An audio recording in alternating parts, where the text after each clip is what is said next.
C'est la deuxième étape du circuit national de biathlon avec les épreuves de sprint aujourd'hui. Le sprint qui va permettre de décerner les titres de champion et de championne de France dans les deux catégories engagées, les moins de 19 et les moins de 21 ans. Les premiers départs avec Valentin Bête, donc Lissard numéro 1, 7ème de ce classement national. On a également Savoyard en train de faire joint pour le club des sports de l'Affecta.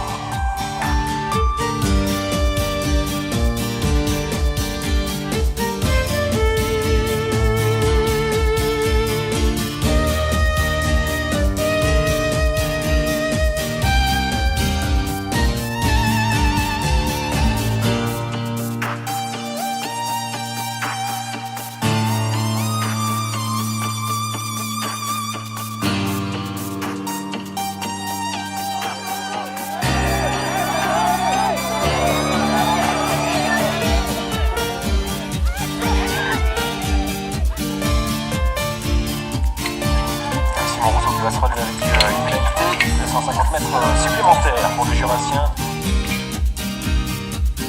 Alors c'est un sport particulièrement difficile puisqu'il allie deux sports en un en quelque sorte.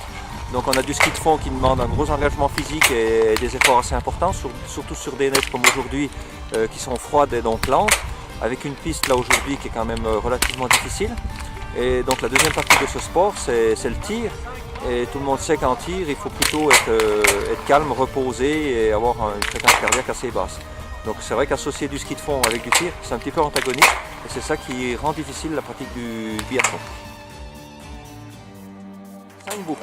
5 boucles de 3 km. Non, c'est un peu plus court, c'est 2,5. Ah, c'est 2,5. D'accord. 2,5. Donc ça fait 12 km et demi pour les gars et les filles vont faire 5 x 2, donc 10 km. Donc 2 tirs couchés. On fait une boucle, un tir couché, une boucle, un tir couché, et puis après ils enchaînent 2 tirs debout.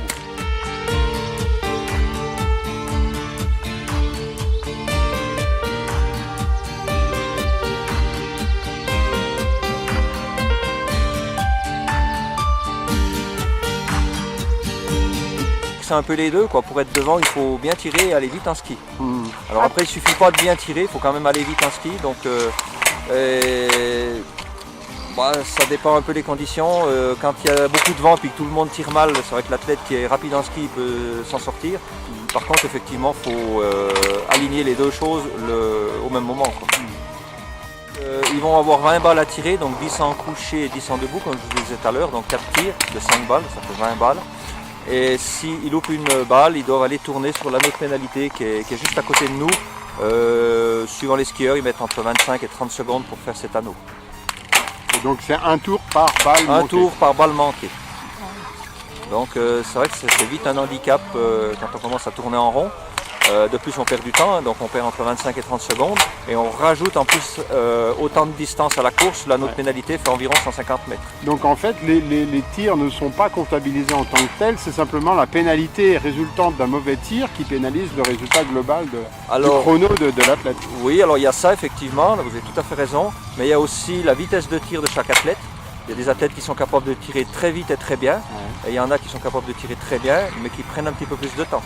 Donc effectivement, il y a le résultat brut du tir par rapport aux fautes, mais il y a aussi l'excellence du tir, c'est-à-dire celui qui est capable de tirer vite, eh bien, il gagne du temps par rapport à celui qui tire moins vite. Acceptable. Combien ça pèse une carabine? Alors le poids minimum, c'est 3,5 kg, on ne peut pas descendre en dessous. Donc chaque athlète cherche à minimiser ce poids, sachant que c'est 3,5 et on ne peut pas aller plus loin.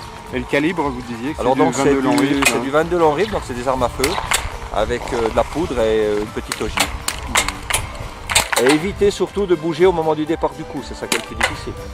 On peut bouger avant, il ne faut surtout pas bouger au moment du départ du coup et jusqu'à ce que la balle soit sortie du canon. Même si elle sort très vite, il ne faut quand même pas bouger au moment où la balle elle traverse le canon. C'est là le moment du tir le plus important.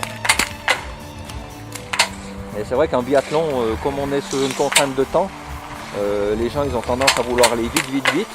Et souvent on voit des tireurs qui tirent leur dernière balle. Et au moment où ils tirent leur dernière balle, ils sont déjà dans la précipitation de vouloir remettre la carabine au dos.